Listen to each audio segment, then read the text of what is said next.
About 70 years ago, in 1867, Secretary of State William H. Seward bought Alaska from Russia for $7,200,000. When the purchase was announced, thousands of citizens throughout the United States protested, called it a waste of public money, and Alaska became known as Seward's Folly. But let us see if these citizens were right or wrong in their conclusion.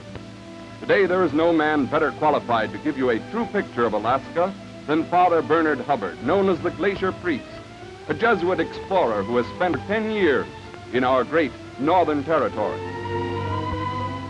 10 years ago, when I first began with my loyal young college men and faithful dogs, annual trips of scientific exploration to the north, I thought that Alaska was just a worthless knob of land on top of America, where Eskimos lived in igloos amid desolation of snow and ice. I was certainly surprised to find that it was anything but this. Popular notions of Alaska are for the most part all wrong. It is the least understood of any United States territory.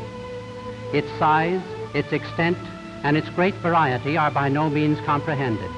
It is truly the land that nobody knows.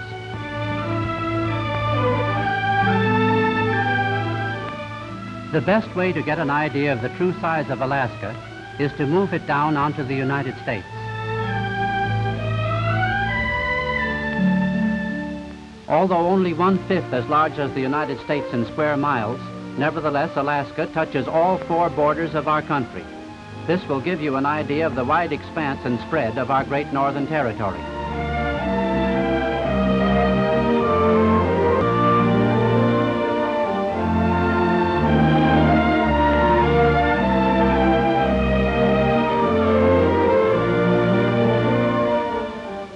The most important fact to bear in mind is this. Alaska is roughly divided into 3 distinct sections, which are as different from one another as day is from night. The section being enclosed now by the moving line is the Yukon area, taking its name from the great Yukon River which flows through it. A line of latitude drawn eastward from the center of this section will touch eventually on the southern coast of Greenland. We are not surprised then to see here in this Yukon section what so many people imagine all of Alaska to be. Wastes of snow and ice traversed only by dog teams in a sub-zero temperature that is always a menace to life. The most grueling experience I ever had in Alaska was mushing a dog team 1,600 miles over the frozen Yukon. The wolf dog called Malamute or Husky is man's most faithful companion in conquering the long distances where a very scattered population does not yet encourage a more modern form of transportation. Here is my team on the winter trail, where the noble sled dog takes pride in his work. At home in his kennels, he is equally ready and anxious to be of service. This is Katmai, my heroic old leader. He saved my life more than once. From this exceptionally fine group of dogs, I picked the ones that I still use in my Alaskan adventures. Some of my Eskimo friends are showing you where they live. Not in ice houses, but in dugouts or even pretentious log cabins. They are educated and quite artistic. Beautifully patterned fur garments shield them from the winter cold. The reason Eskimos stay in this severe climate when a short migration would take them to more attractive spots is on account of the abundance of food here. For old Mary of Unalakleet, a hole in the ice, a hook, and a short length of line means a bountiful supper of tomcod. For flesh meat, they have teeming herds of reindeer imported from Siberia ago by the United States government. Finding in their new home on the Bering Sea an abundance of food under the winter snows, they have increased to the tens of thousands. This was the first herd of reindeer I ever saw. What impressed me the most was not the reindeer themselves, but the sea of moving horns. In this region, nature stages her most dramatic spectacles, and here is the most awesome. When the Yukon is frozen, it is the winter highway. When it breaks up, it is a death trap. Just the day before this breakup, I mushed my dog team over these same ice blocks, now piling up in chaos.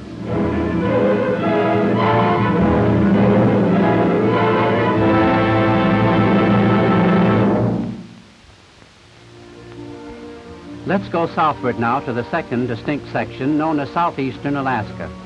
Very few realize how far south southeastern Alaska really is. A line drawn from the center of this section directly eastward will touch the British Isles, which are in exactly the same latitude.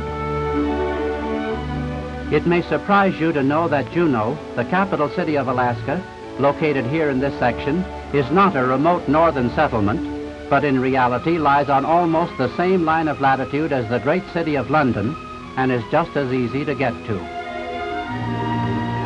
In climate as well as general appearance, southeastern Alaska is like our own New England states, such as Maine, New Hampshire, or Vermont.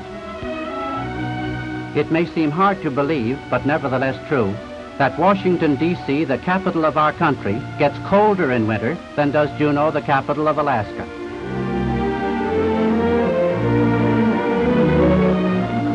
What stole my heart for Alaska was the first sight of its main approach by water, a beautiful sheltered stretch called the Inside Passage. In the last ice age, the same channels along which vessels moved so peacefully were mighty glaciers. When milder climates came, the ice melted away.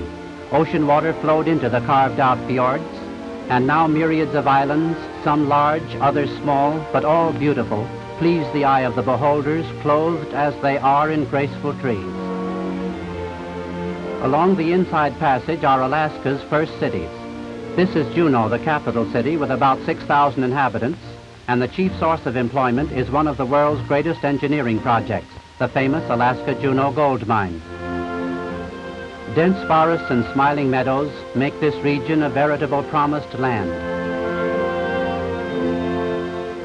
Fine government roads wind through these woods and meadows, and it almost startles a stranger motoring along to suddenly find himself in a wonderful dairying country, dotted with modern farm buildings and cattle as fine-looking as any similar scene in New England or in the beautiful Swiss or Tyrolese Alps. When I first saw this scene, if I wasn't sure I was in Alaska, I would have thought that I was back in Tyrol, where I spent so many happy years. Hundreds of waterfalls come down through the lanes of green in a virgin forest. The natural beauty of this part of Alaska equals anything of scenic grandeur in the whole world.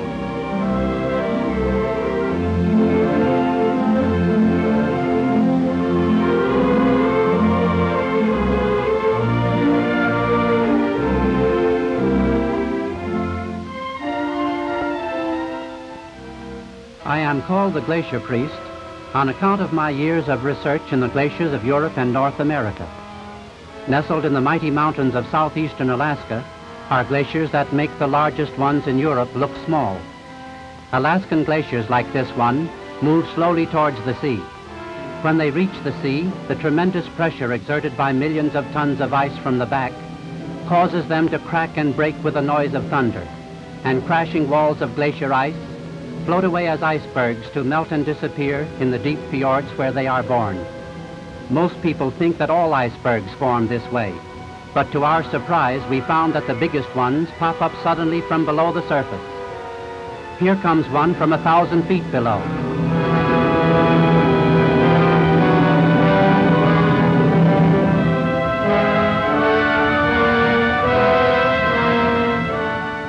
It takes years of patience and waiting to get such spectacular pictures. Here is one I waited 8 years to get.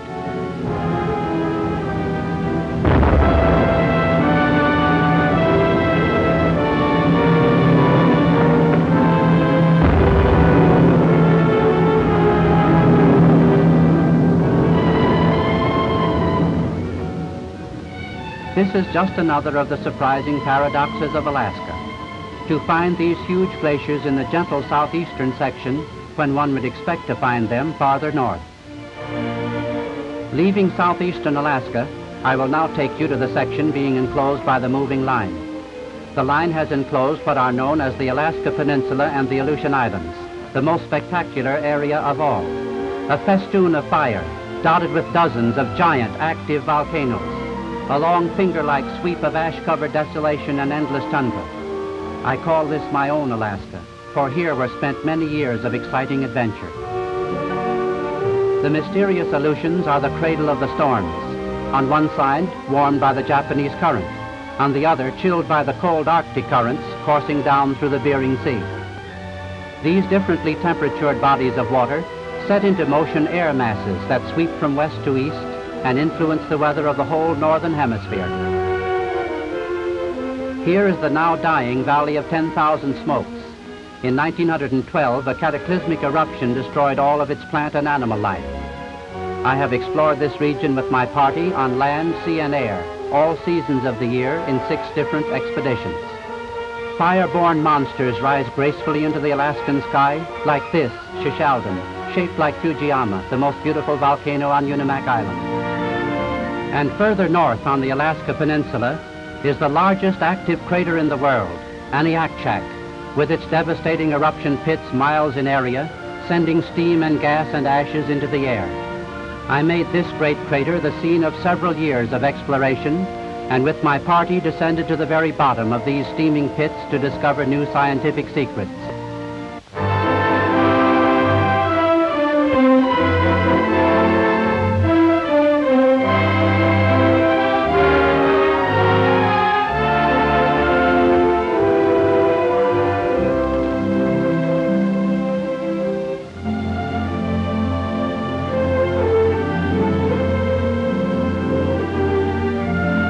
And to view all of it at once, you would see these millions of baby salmon drifting downstream with the current soon after they are born. Once they reach the waters of the Bering Sea and the Gulf of Alaska, they vanish completely, somewhere in the Pacific. No one knows where.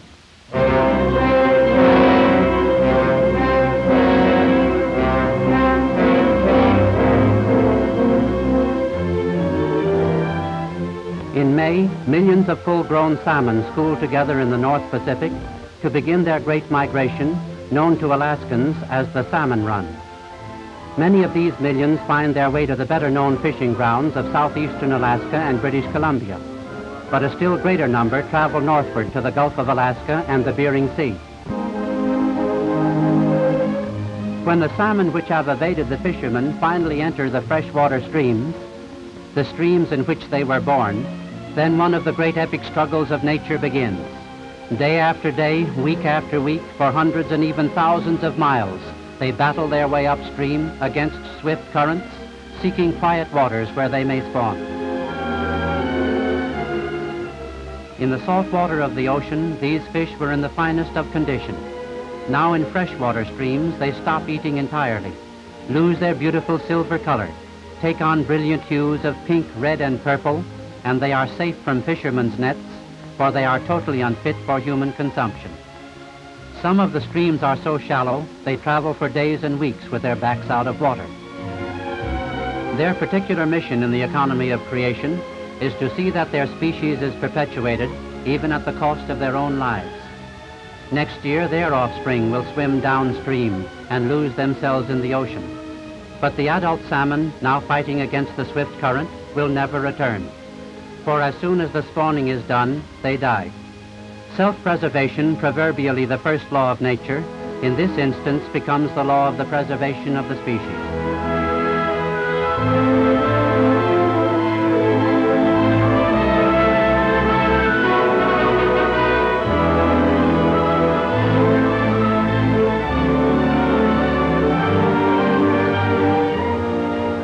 As they fight their way upstream, a grotesque physical change takes place. A peculiar overshot and underslung jaw with big teeth develops and grows longer day by day. These powerful jaws enable them to dig holes in the gravels and mud at spots in which they choose to lay their eggs. No longer are they able to feed. Their doom is sealed. Battered and worn, they rest occasionally under a riverbank or in some quiet eddy before again attacking the rapids and falls and swift current ahead. Not anywhere nor at their own seeming convenience do they stop and spawn. A God-given instinct drives them on, and unerringly do they obey. If the salmon deposited their eggs at random on the bottom of the riverbeds where the riverbeds would freeze, the eggs would be destroyed. Ice crystals would pierce them like so many little pins. With the cunning of God-given instinct, they drive onward until they reach a spot such as this, where bubbling springs come up out of the mud and gravel. Instinct has taught them that water coming directly from a spring does not freeze in winter, and here the eggs will be safe. When the eggs are finally laid and cared for, the salmon swim a little distance from the nest and fan the water with their tail fins, causing a layer of mud to settle and completely hide the eggs from sight, thus securing them from enemies and serving as an incubator until they hatch out the following spring. Many never live to complete this inspiring work nature has given them. The battle upstream is too much. They die on the way. The last act of this great tragedy is when the spawned out salmon lie on the riverbank, dying that their species might live. Then bears, seagulls, hawks, foxes, and other carrion-eating creatures flock to the scene, for them the feast of the year, and soon dispose of the spawned out salmon.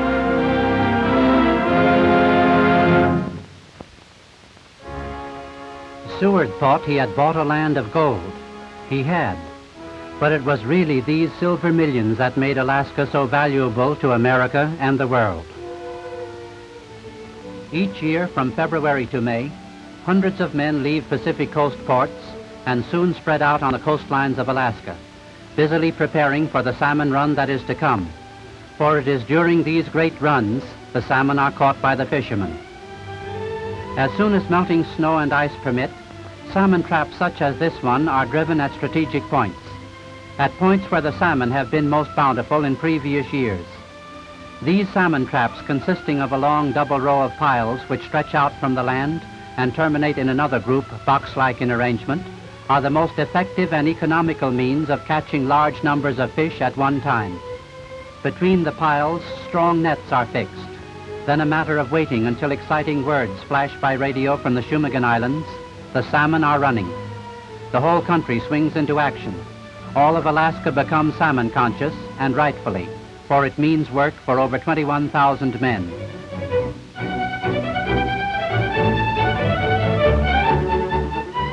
Fast tenders are dispatched from the canneries to the traps, which become filled suddenly with wriggling silver flashes by the thousand as if by magic. There is nothing to keep these fish from swimming out once they are caught.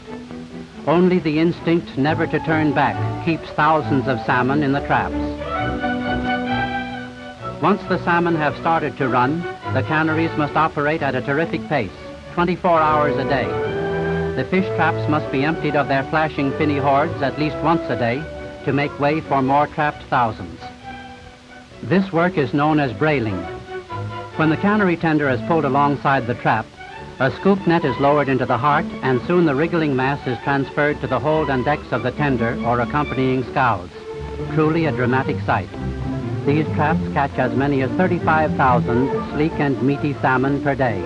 This trap fishing, of course, is only one of the methods used to catch the millions of salmon. Other fishermen in small, fast seine boats armed with nets sweep the seas where the salmon are known to be moving. The salmon run is short, lasting from the middle of May until the middle of August, and every means is taken to catch as many fish as possible. From the time the salmon are caught to the time when they are canned and cooked, only 24 hours is allowed by law. Many of the salmon canneries allow only 12 hours for these operations to ensure the freshness and quality of their packs. Some salmon traps are as many as 80 miles away from the home cannery. Hence it is a steady race for the captains of the speedy trap tenders and seine boats which transport the fish. Truly there are no more courageous skippers to be found elsewhere on the seven seas. Day and night, at top speed, they plunge through blinding fogs, through storms, sleet and rain, along coastlines which abound with treacherous rocks, reefs, and conditions more unfavorable to safe navigation than in any other place the world over. Imagine yourself for the moment here on the tender Trojan, approaching a typical Aleutian cannery at False Pass on Unimak Island.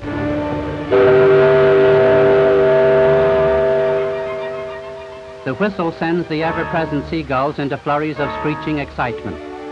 For them it is a dinner bell announcing the approach of a square meal.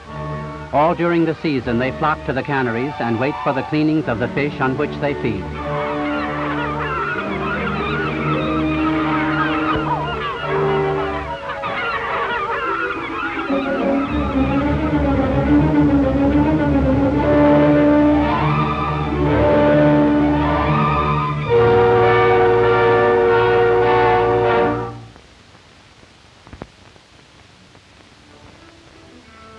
Once alongside the fish house dock, the tender crew loses no time in transferring its cargo of freshly caught salmon. For as soon as one tender is unloaded, there is another to take its place. A seine boat fresh from the open seas, or an independent fisherman with his catch. No humans touch the fish. A mechanical sorting bins in the fish house.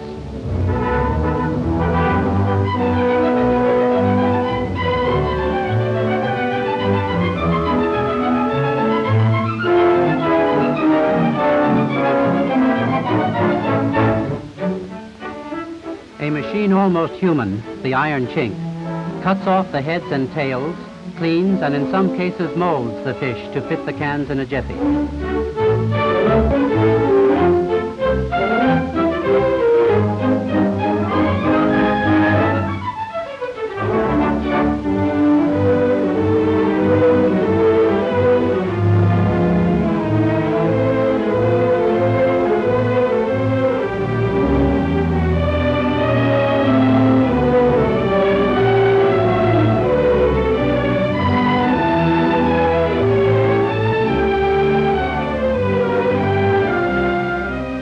From the fish house, the salmon travel in pure, clear spring water to the canning house.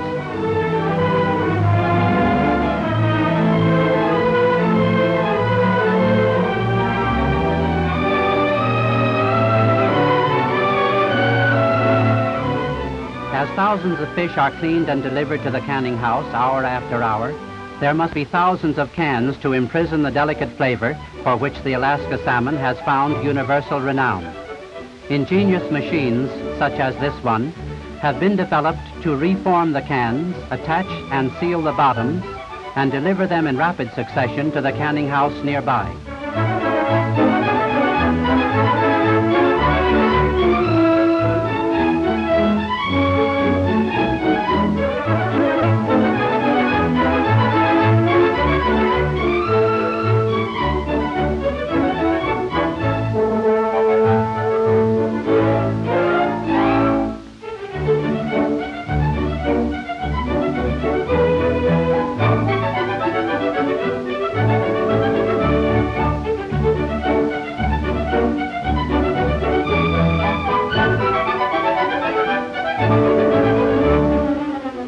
Through years during which the salmon industry was growing in Alaska, can manufacturers found it advantageous to ship partially formed cans to the fisheries. For a time, the cans were made entirely by hand at the canneries, fashioned from sheets of tin, but this method is now little used. Finally, the idea of shipping partly manufactured cans was evolved by the can manufacturers. Millions of these are now shipped to Alaska, where they are completed at the canneries.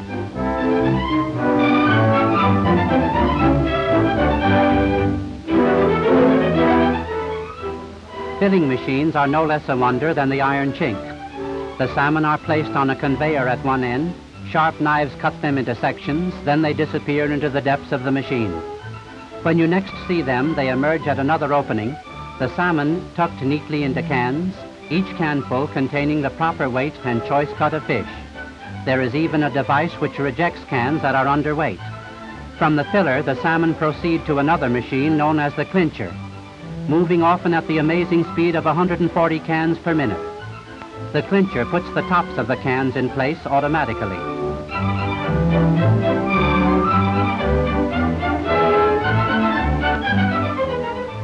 Next along the route of travel is the vacuum sealing machine. This receives the cans with clinched covers, sucks all the air out, and seals the cans hermetically. To this machine, developed by can manufacturers, we owe a great debt, for without its benefits and its perfection in sealing cans so that no air can reach the contents, no food could be preserved in this manner. Rolling merrily onward, the cans pass through a washing machine.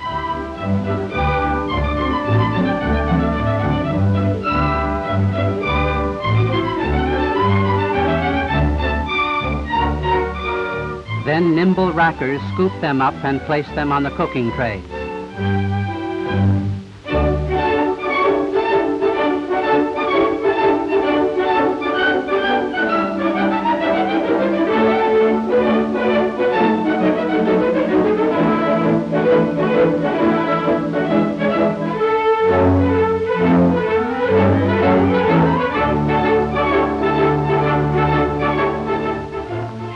cavern-like steam cookers known as retorts stand ready to receive the tray loads of freshly canned salmon.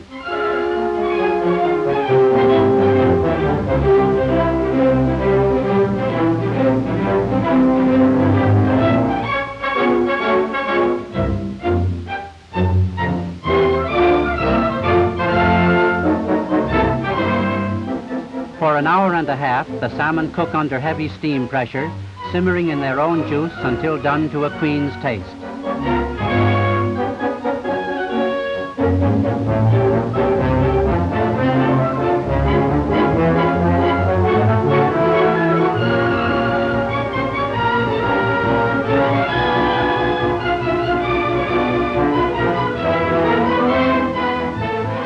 All day and night during the season, the cannery is a beehive of activity. Continuous cleaning, canning, and cooking of many varieties of salmon. In addition to these canneries on land, there are even floating canneries, ships that are equipped with canning machinery and move from place to place following the fish.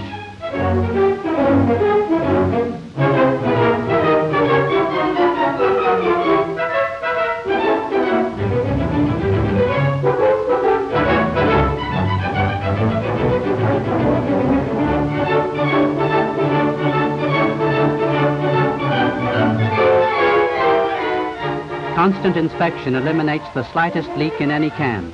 Cans properly sealed contain no air, and this ensures the continued freshness and purity of the salmon. Usually in 12 short hours, salmon fresh from the sea are sealed fresh in the can and set out to cool.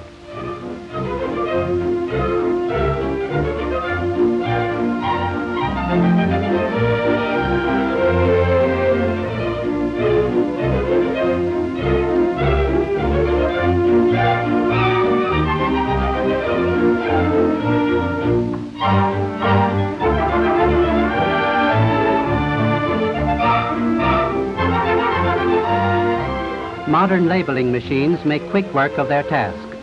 There are several varieties of salmon, and most canneries have a special label for each brand. You may wonder how the labelers can distinguish the various varieties which are canned each day and set out to cool thousands tier upon tier. The answer is simple. The salmon are canned in batches, one variety at a time. As the cans pass through the clinching machine, a special marking for each variety is stamped on the cover of each can, and thus these labelers have no trouble in putting the right labels on the right cans.